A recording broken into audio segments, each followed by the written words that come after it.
Made it back. They've locked the gate. It's the Broadway.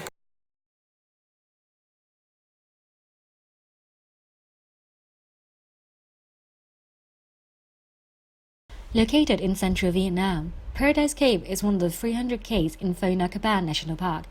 It is famous for its beauty, hence the name, with its first 2 kilometers open to visitors. But they also do a limited day trip deeper into the cave. I didn't get to do it in 2016, so I'm back to see the hidden side of Paradise Cave. I made it to the Paradise Cave, so this is the parking lot. We were immediately greeted by our guide here and changed into these beautiful sandals. To get on the 7-kilometer trek, you must book the night before, and only 15 people are allowed in per day. I was picked up at my hostel around 8ish, arrived before 9 to get kit up, and met our guide, Locke. Ticket price is included in the tour, and we even got to ride the golf cart to the stairs that goes up to the cave entrance. Before we go in, Locke gave us a little overview on our journey to reach the dough line. And go back, same way. When you come to here, you have to see the whole of the ceiling, and then that's the skyline in the cave.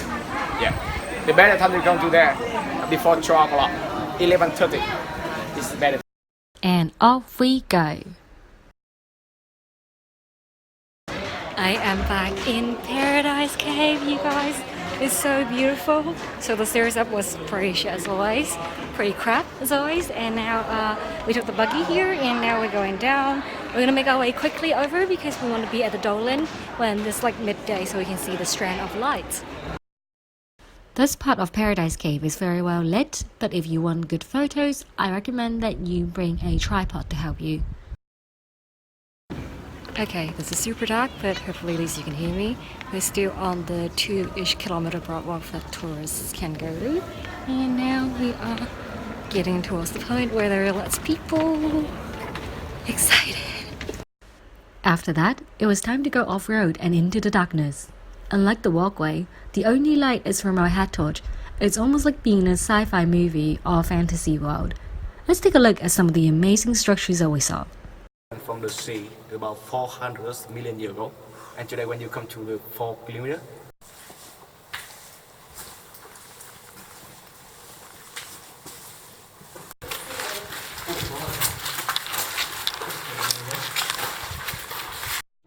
lots of water in there. Okay.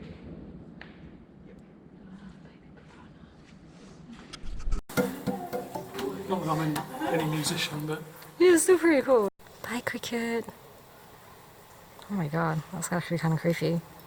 So we're in the Paradise Cave now, walking through with our head torch on, and we're trying to make our way again to the Dolan by 11 or 12, I think.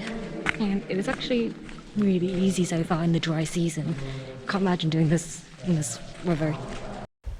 The first 4 kilometers is relatively flat, but after that we need to climb a little bit and also cross an underground river, hence why the shoes were necessary. So we made it to the Dolan already. We reached the dough line at about 11:15 and sat on the edge for about an hour, watching the sunlight stream through. Locke and our porter prepped lunch for us, and we ate there too. Our lunch, which is amazing. And now we're at this beautiful Dolan. After that, we made our way back with a pit stop at the 4-kilometer marker, where they usually stop during the wet season due to the high water level. So hopefully you can kind of see me. We're on our way out now, and yeah, the first 3 kilometers, the 4 kilometers, a lot easier than the last 3. So the way out feels faster, probably because we walked through it before, and we got back to the walkway just before 2 p.m. We have made it back to the Broadwalk area, and surprisingly there are a lot less people here, so you know what it means. After I finished taking photos, we exited the cave and had some refreshments before getting back to the checkpoint to return our stuff and head home. At the right have some hole in the bottom. So we're gonna turn off our lights and go straight. Well, actually I can't see it on the camera at all.